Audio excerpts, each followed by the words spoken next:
who they are. If they would please identify themselves. Thank you. Is it okay that I'm sitting here, or shall I sit? Oh, no, you're good. Turn it on. Are you okay? Can you hear me? Okay, hi.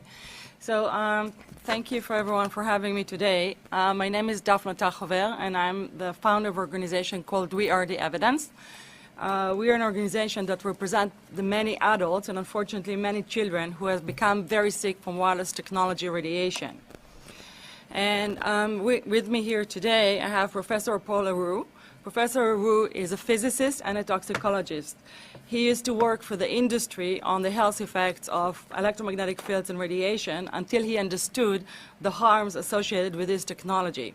Then he expanded his medical knowledge and became a toxicologist, and now he's a professor in the medical school of McGill University in Canada, teaching courses about the health effects of electromagnetic fields and radiation. To my left here is Dr. James Zarbron. Dr. James Zarbron is actually a doctor in the state of Michigan. And after he heard that I'm here, he contacted me because he has seen an epidemic of sickness in his clinic from wireless technology radiation. And the funny thing is that, while people are getting sick, they go to a doctor.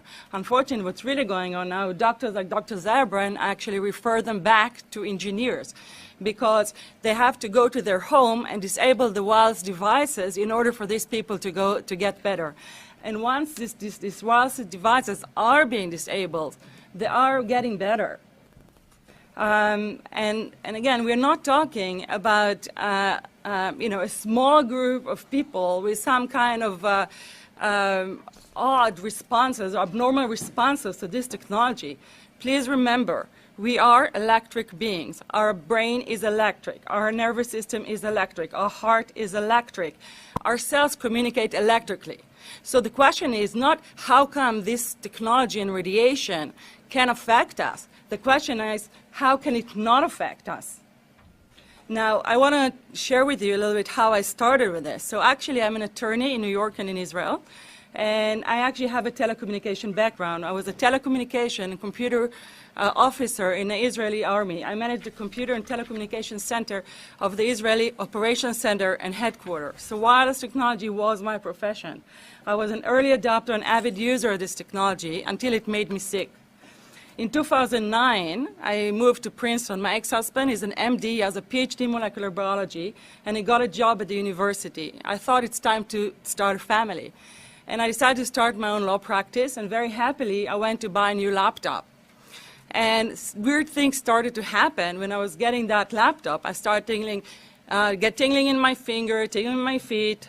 My heart became uncomfortable. I ended up changing 5 laptops in 3 weeks, and with every laptop I was getting, I would get more and more symptoms. Then I could not suddenly use my cell phone. Every time I would use my cell phone, I get a very sharp pain in my brain. It became very clear that what's affecting me was the wireless radiation in these devices. So long story short, I basically became, within 6 months, completely dysfunctional. I could not be anywhere with wireless radiation, and that means everywhere. So I ended up living in my car, and I can assure you, living in my car was never on my life plan. And I divorced my ex-husband, and I understood that in order to get better, I have to remove myself from this environment.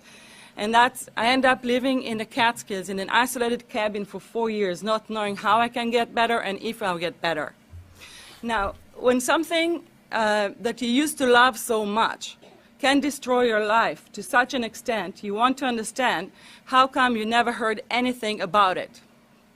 The truth is, I did hear something about it. 6 months before I got sick, my ex-husband, who is a pretty smart guy, saw me on the cell phone all the time, and he said, Dafna, maybe you want to take breaks between calls.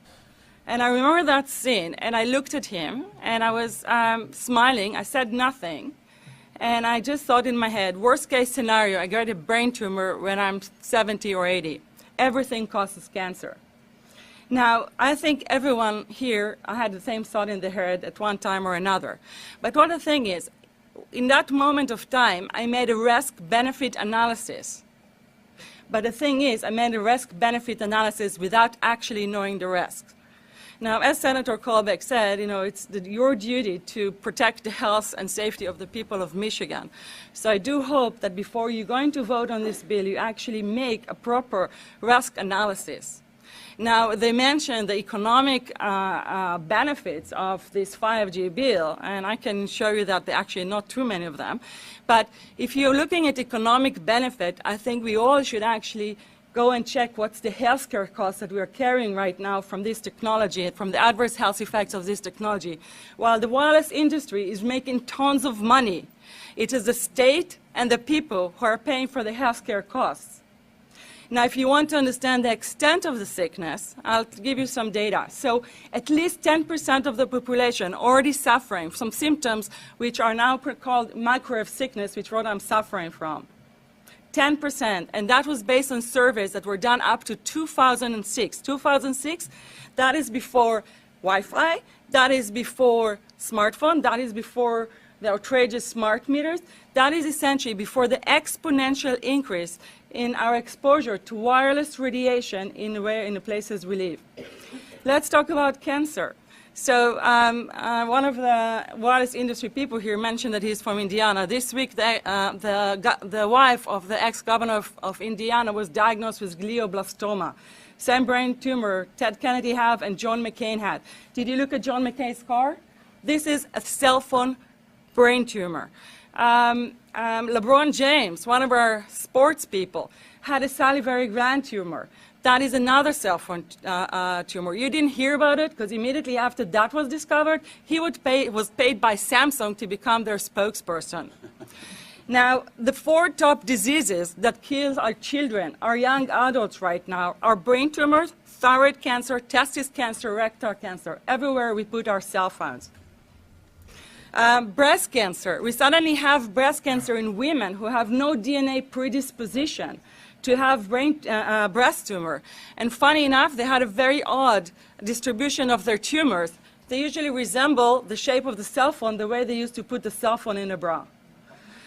Reproductive harm. There is a significant decrease in the quality of sperm in male in the past 10 to 15 years.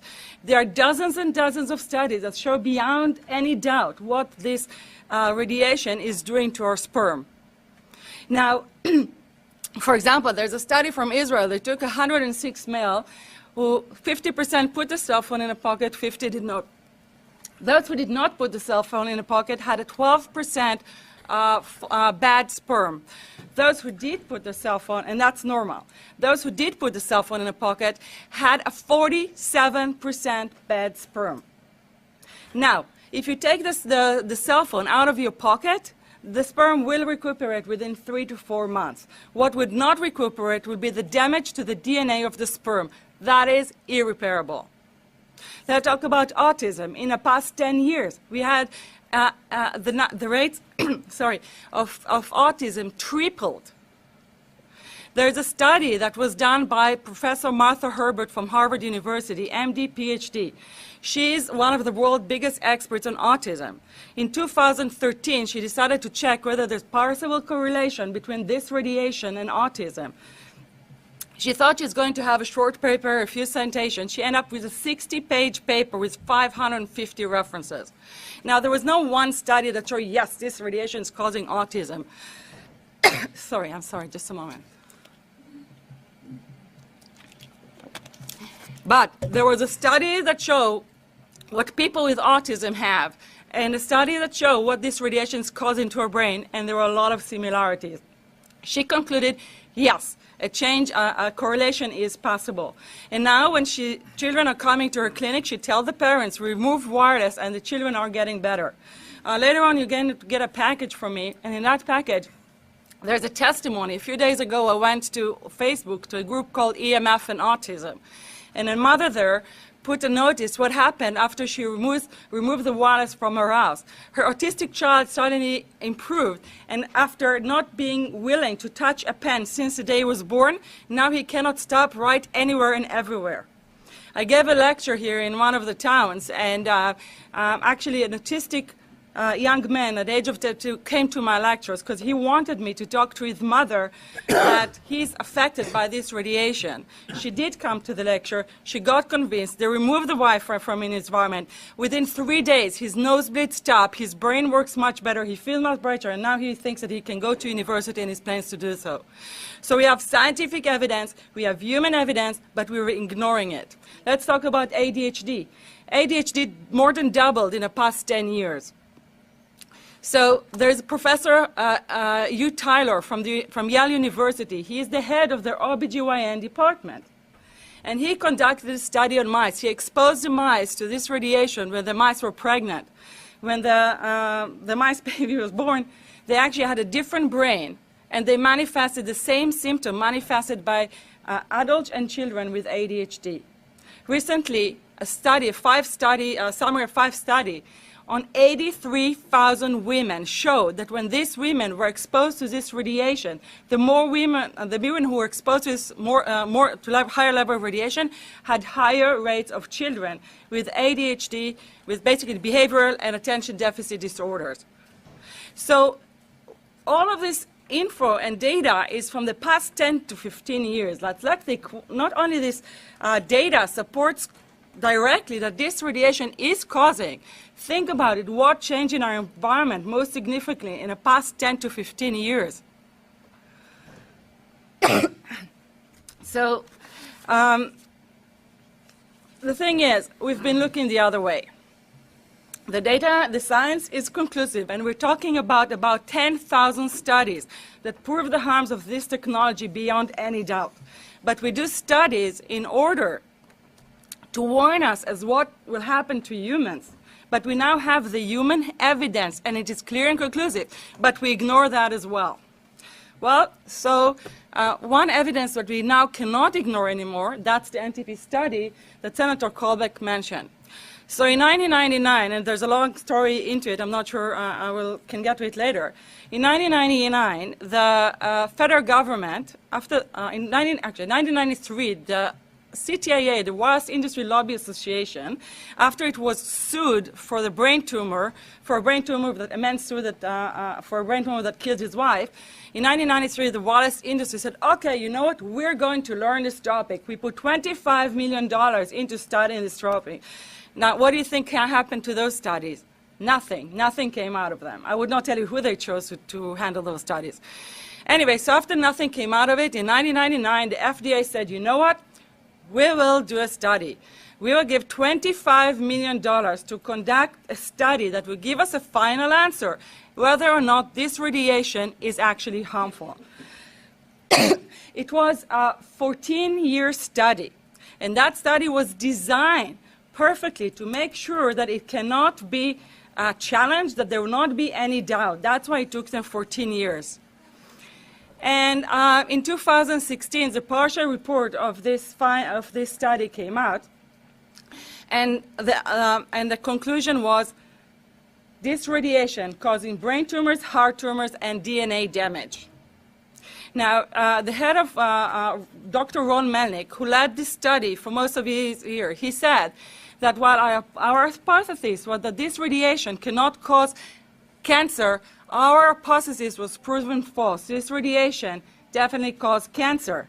And as for DNA damage, the same thing. We clear evidence that this radiation is causing DNA damage. Ms. Tachover, may I interrupt? Yes. FDA, Food and Drug Administration, United States government? Yes. Okay, thank you.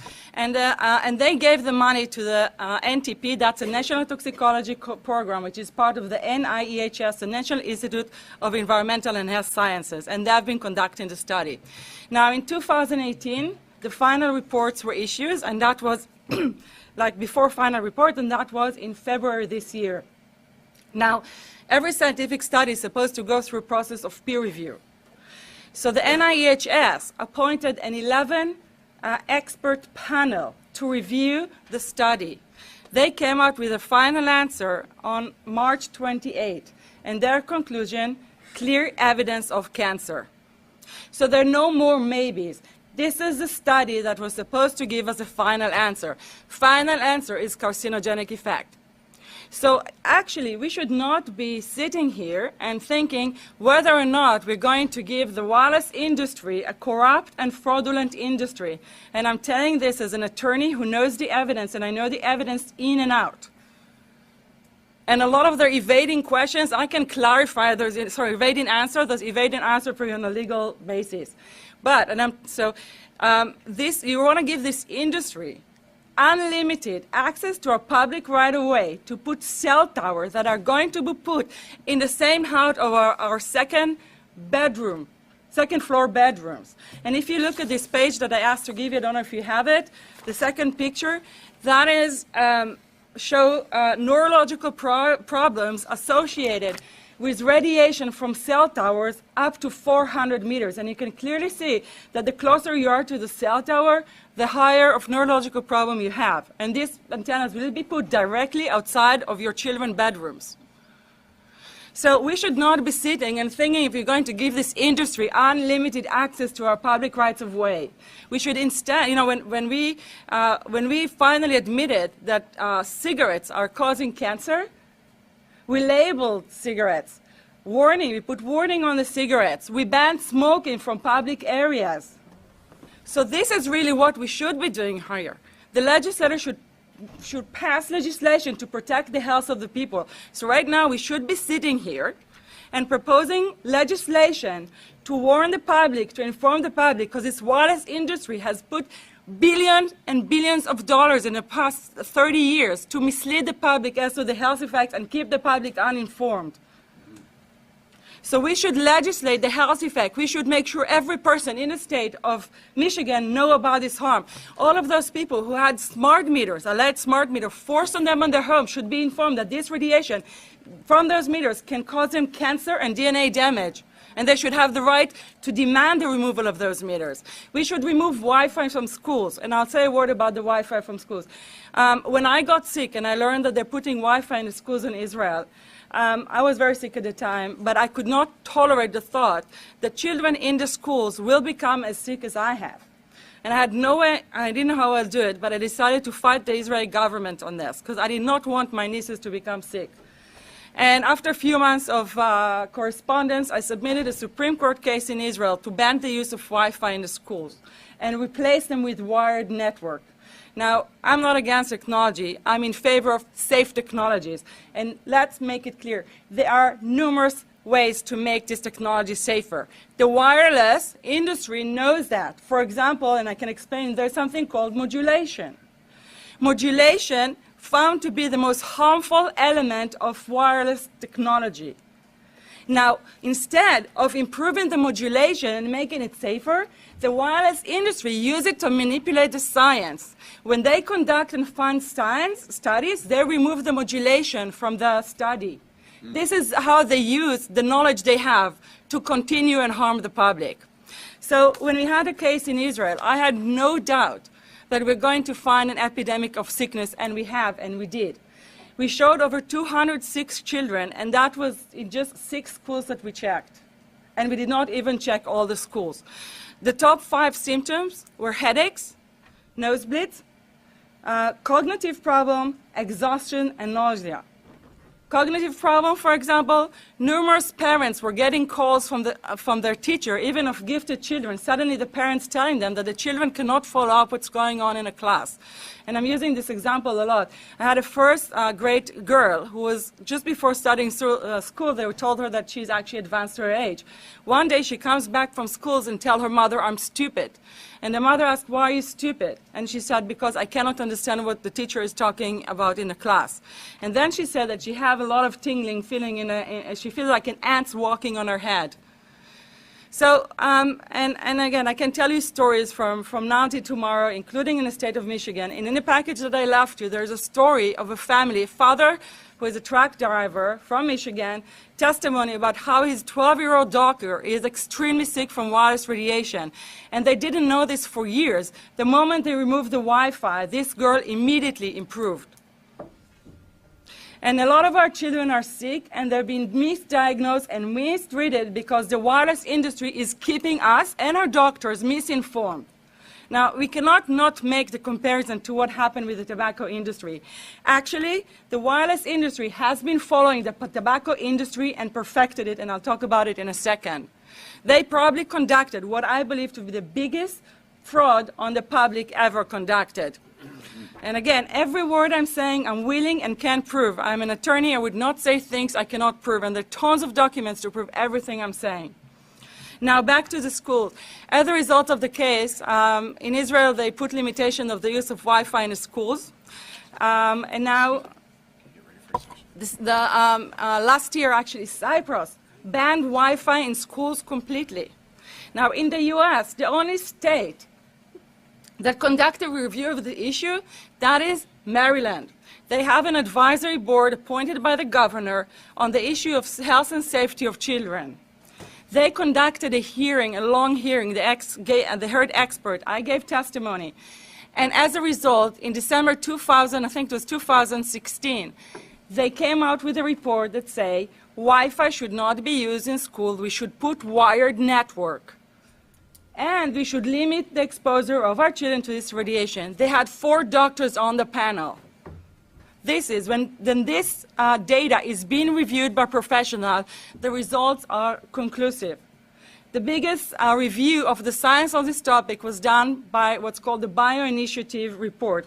That is a report prepared by 30 leading scientists and public health officials on this issue worldwide. After reviewing 1,800 studies on wireless radiation, they concluded this radiation, including radiation from cell towers, Wi-Fi, cell phones, smart meters, cause bioeffects within minutes of exposure. We are all affected, whether or not we feel it, and this is causing a lot of adverse effects in our body. How can it not? So, I mentioned that this is a fraud, and I want to, and there were a few questions here from you about whether or not people who got sick will be able to address it and try and remove cell towers. So in 1993, after the first lawsuit, the wireless industry was in problem. Because while we did not learn from what happened with the tobacco industry, the one industry did learn, and that was the insurance industry. I'm sure that many of you do not know that the wireless industry is not insured. It is self-insured. Now, it is not insured because the insurance companies know that if they insure and if the harms are being proven, they're going to go bankrupt, just like has almost happened with asbestos and tobacco. So the wireless industry has to make sure that it's not going to be sued. And it's created a brilliant legal infrastructure to make this happen. So you asked before about legislation.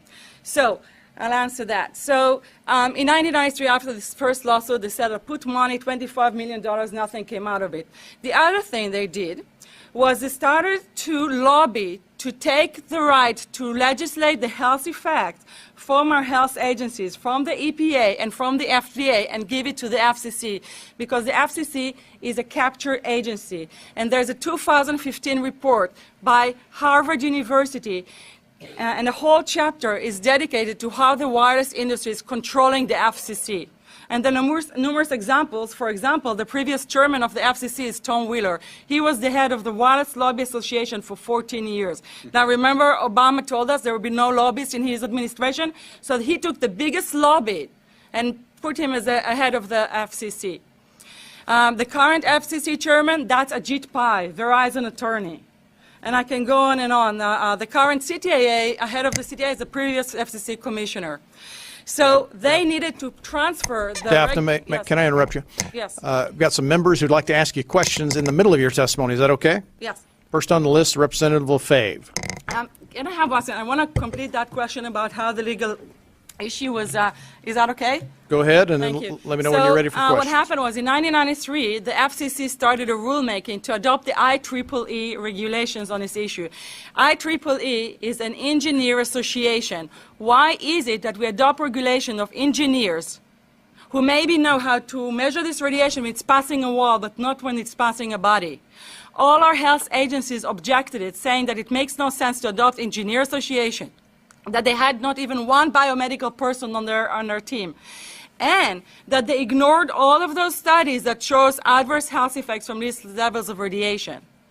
Then Section 704 was passed in 1996. That was a wireless industry lobbied legislation. This is how our rights in regards to health were taken away by the wireless industry. What this legislation did, it gave the power to regulate the health effects of wireless technology to the FCC. FCC is a spectrum auctioning agency. It's not a health agency. They don't even have one biomedical person on their team. But this is the agency that regulates this. And they adopted the IEEE guideline, despite, at the time, we had over 5,000 studies proving the harms of this technology. And then the other thing that Section 704 did, it actually took the power from the states to regulate location of cell towers based on health. And what does it mean? It means that if they want to put a cell tower in front of your home, you cannot go to your city council and say, hey, stop, I don't want it. I just heard in a lecture that there are 10,000 studies proving that it's harmful. I don't want it. My child is sick. They would tell you, stop. You're not allowed to mention this in the city council. Because Section 704 says that if you will, and if the application will be rejected, the city will be sued, can be sued by the wireless industry. And dozens of our municipalities have been sued for basically talking about health in those city council meetings against cell towers. This is a violation of First Right Amendment under our Constitution. Now, not only that, it's punishing speech because they can be sued, the city can be sued because you talked about health. That's what the wireless industry did. That's how they prevented discussion of health. And why do they want to prevent discussion of health if there's no problem with health? Dafna, I'm going to interrupt you, and Yes. Representative yes, Lefebvre, please. do you want to ask yours now, or Yes, yield? Okay, Representative Houck has a question right now. yes. Yeah, I was wondering if you could plan, you said the Wi-Fi companies are self-insured. I worked for a company for 24 years. We made restaurant equipment. Our company was self-insured. I'm sure there's a lot of companies that are self-insured in the United States. If they figured out a way where customers cannot sue them by being self-insured, are there other companies that are doing that? I mean, the lawsuits in this country are, astronomical sometimes, and I'm sure, so wouldn't every company be self-insured so they couldn't be sued? I guess I wish you'd explain the logic a little bit better for me. Well, first of all, I think what you should really think about is why is it that they're not insured? It's not that they chose to be self-insured. They actually rejected by the insurance company from being insured because they understand the risk.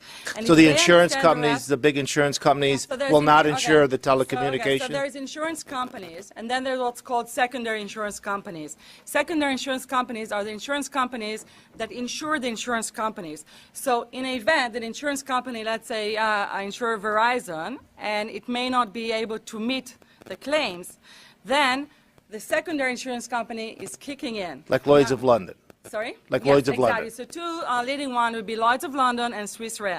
Both told the insurance company not to insure the wireless industry, and this is why they're not insured. And that should give you a hint. Now, this is exactly why they have to prevent a health lawsuit. And how did they prevent lawsuit? That goes back to Section 704. So the next thing that happened with Section 704 is, let's say they put that cell tower in front of I your mean, home. not to, No, it's getting like- away from the cell tower. So if someone came up and could credibly show, and they can't go to a jury trial and say No, this, we cannot. So what happens? you cannot go to any court and you That is cannot right sue now them the into problem, court. sir. The Third Circuit appellate decision. So people who tried to sue for the damage that was caused to them. So the wireless So industry. that's one decision. That appellate court, that you can is go to right. another No, appellate court, so right? Exactly. So let me answer, sorry, one answer. Section 704 basically take our right to have redress under federal law. So then you can go and now sue for the damage that was caused to you, and that's under state law. And there's a third appellate court decision that said that you cannot sue for the damage that was caused to you, because if you will sue, that will conflict with the intention of Section 704, and that is called conflict preemption. So now people cannot sue for the damage that was caused to them. So they do not have redress under federal law, they do not have redress under state law. So this is how there is no way to sue the wireless industry.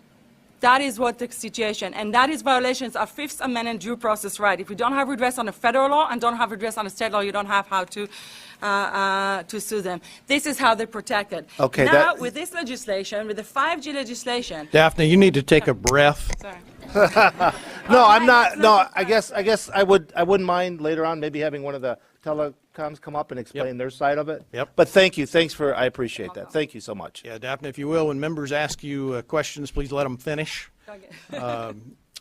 That's all right, Mr. Chairman. I understand. Sorry. I got a couple questions for you because I've heard some things that I hadn't heard before. One, a point of clarification. You said earlier in 2006 and prior, 10% of the population suffered some type of symptoms, but your testimony is everybody's affected, even those who are not symptomatic, or is it just a subcategory of the population that you think is affected? Professor, I'm sure the doctors will agree. We are electric beings. We all affected. So what we see, there was this, with the surveys that were done in terms of how many people are affected, you see a constant increase in the rate of people who are affected. So clearly there's a correlation between how much we are exposed to this to how many people develop this condition. I was using this technology. I was not sick always from it. At one point, I couldn't tolerate it anymore. And you can see, so it's everyone's affected. Some will get electrosensitivity. I did not get cancer. I got electrosensitivity from this. Everyone has their own predisposition, and they'll have different effects. The issue is there are numerous effects that can happen. For example, there are 200 studies that show that this radiation can cause whether this radiation could cause oxidative stress. Oxidative stress is a mechanism that leads to cancer, non-cancer conditions, and DNA damage. Now, So in your case, your years of service with the Israeli Defense Force, you worked closely with the technology. It had no effect, but at some point in your life, it had a cumulative effect after which exposure has caused negative consequences. Sometimes you have cumulative, sometimes it's a one event. There are different ways. We are not completely sure, but there's definitely a cumulative effect here, absolutely. Here's the biggest thing I heard today from Senator Colbeck and then from you, the concept of hardwiring the technology. And, of course, I want to hear from the wireless industry as to whether or not that actually performs the same function for autonomous vehicles, for example. You know, will hardwiring a system be able to power autonomous vehicles? I don't know the answer to that question. I'll answer, yeah. So when it comes to autonomous vehicles, basically every claim they made in terms of 5G is not correct. They told you that it's rural areas. It's not rural areas. They told you that it will that it's basically going to reduce our download speeds from 8 seconds to 4 seconds, for example. Yes, it will. But is reducing our download speeds from 8 seconds to 4 seconds can actually pay for $200 billion infrastructure per year. And by the way, I put a memory stick in the package you get, and a lot of the stuff I mentioned is referred to there. And there's an article there by Bloomberg saying why this infrastructure is not going towards it. Another thing that is there, essentially, what is really 5G about? It's not about autonomous car, and we put a letter by engineer Bill Baskett. Engineer Bill Baskett is working for Fiat Chrysler. He is working on the telecommunication systems of autonomous cars. And he wrote you a letter explaining you that 5G is not necessary for autonomous cars. The reason they're telling you that because you're in the state of Michigan and they know that this is important for you, so they tell you that this is essential. That's what they say. In rural states, they tell them it's for rural areas while it's not. For cars, industry states like Michigan, they tell you that this is the reason, but no, they're already autonomous cars in the state of Michigan, and they do not work on 5G. So this is a false claim. 5G is about data. The wireless industry got to saturation for making money from connecting people. 1G to 4G are about connecting people. There are no more business because almost everyone has a cell phone. So they need to find ways to make money. And the way to make money is data. Data is the new oil. Why do they need those antennas everywhere? Because they're going to put, and there already are, antennas almost in every device and appliance in our house. They even have antennas in our baby diapers, send a message to the mother when the baby poops. So they're collecting that data, and that is a lot of data. For that, they need bigger bandwidth and a lot more antennas to transfer that data and sell it. And in the documents I provided you, there's a McKinsey report. McKinsey is one of the world's leading consultancy firms in the world. And they have a report that this data selling is an industry of between $4 to $11 trillion a year for the wireless industry. That is what 5G is about, selling our data, taking our data and sell it. That's why you need so many antennas in front of almost every home. So back to your question, autonomous cars, they need wireless technologies. They do not need 5G. A lot of them work on satellites and other technologies. But when it's come to autonomous cars, this is also another area where we need to start and work on safer technology. It's time we find safer solutions for wireless. For example, Wi-Fi. That is one more tolerable technology, and probably, is it completely safe? I don't know. Is it safer? Yes. But that is where we should put our investment, in developing safer technologies. And that is a whole beautiful way to make our economy grow. And the thing is, I think if we inform our public, for example, what the NTP study said and showed, and the public know how this is harmful, the public will reduce its usage of this technology, and the public will demand that safer technologies will be developed. And I've been, I came to Michigan, I was supposed to give 5 lectures when I came here. I ended up giving 20 lectures, because with every lecture, people got so convinced and wanted to educate their communities. And once they educated, so many people understand what's causing the sickness. And a lot of people started doing changes in their lifestyle, and they're calling me and telling me and thanking me. So if we would tell the public the truth, and the wireless industry made sure in the past 30 years to lie to the public, if we tell them the truth and inform the public, and the public has a right to be informed, then you'll see that there'll be a much growing demand for it. And if I may say, I think that if public really knew what the 5G is about and what this wireless technology is doing, the public will be here. Many, many people would say, do not vote for 5G. 5G is a power grab by the wireless industry. They already took our right to object this technology based on health effect. Those big bills that they've been pushing every state in the country are very sophisticated legal documents that takes our rights to the public rights away. They want a 5G? Okay, let the municipalities and the people make a decisions if they want it, how much they want it, if they want it in front of the homes. Don't let the wireless industry make the decision for them, and that's what that bill is about. Taking our rights to our public rights away. You can... Ms. Tachover, yeah. do you, let me ask you 2 questions. Number 1, what was the outcome of your lawsuit against We the lost State the of case, Israel? and I want to make sure. We won the first case in the terms that we proved the evidence. I can explain in details. We lost the case, but as a result, as I said, we forced the government, while in the case, to put limitations on the use of Wi-Fi.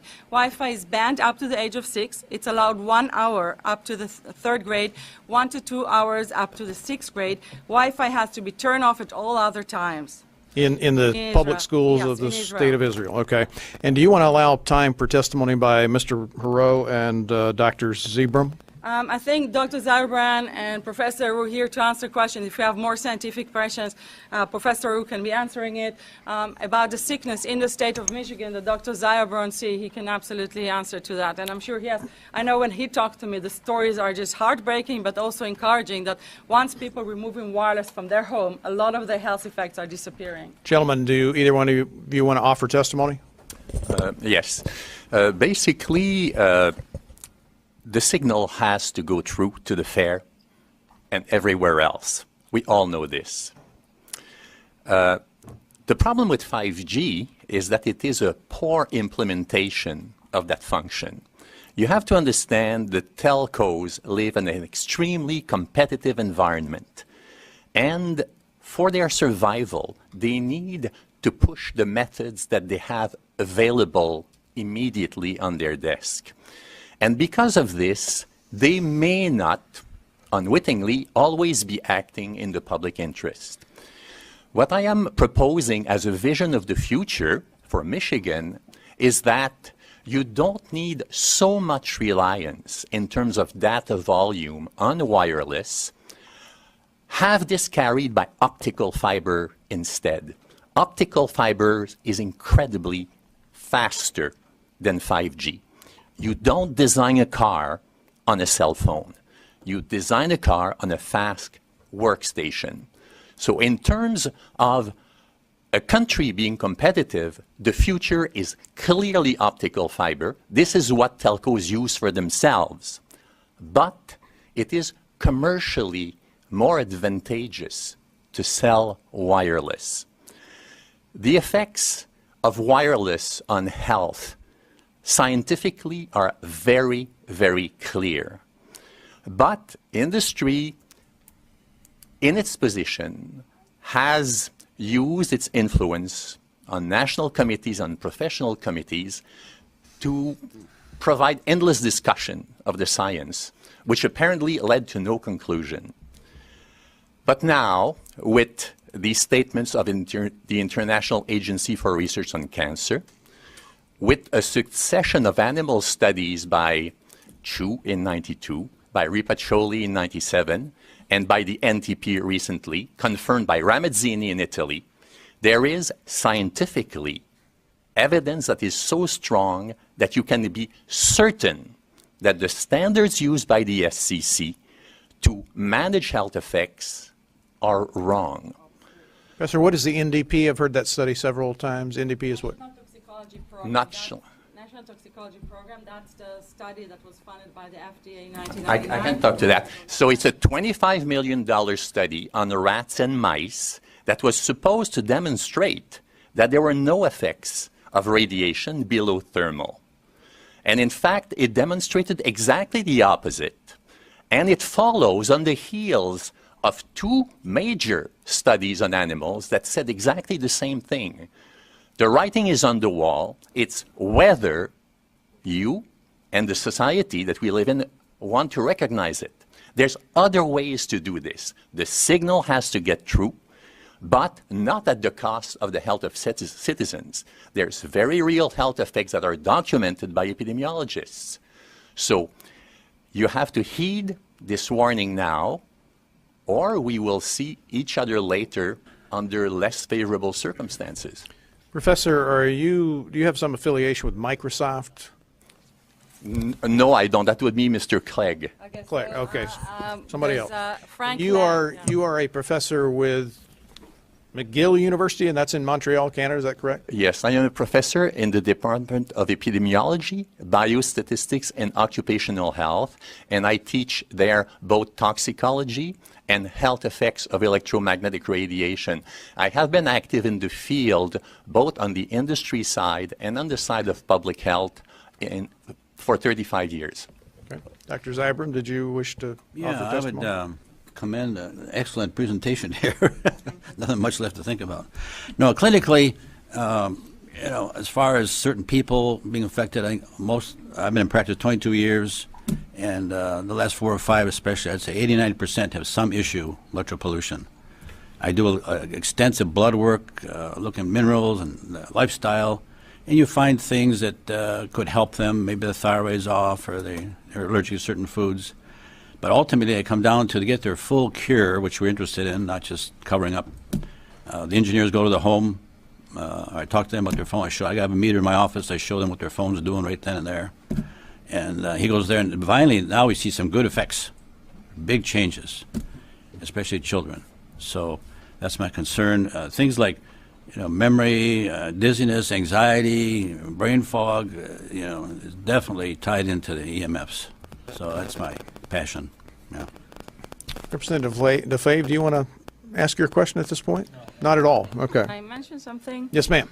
When I came to Michigan about a month ago, a few days after that, there was some kind of a hearing, and we heard on the radio one of the representatives saying that considering what happened with Flint and with the NASA, we have to ask ourselves, how did we get here? How did we have the message on the wall and we ignored it? And this is exactly what it is about. We should not have a hearing here in a few years saying we knew about it and we did nothing about it. And I want to add, in the past year, I've been trying to, awaken attorney generals of the United States to do this job and take this on, just like they took the tobacco industry. Unfortunately, the attorney generals are funded by this industry.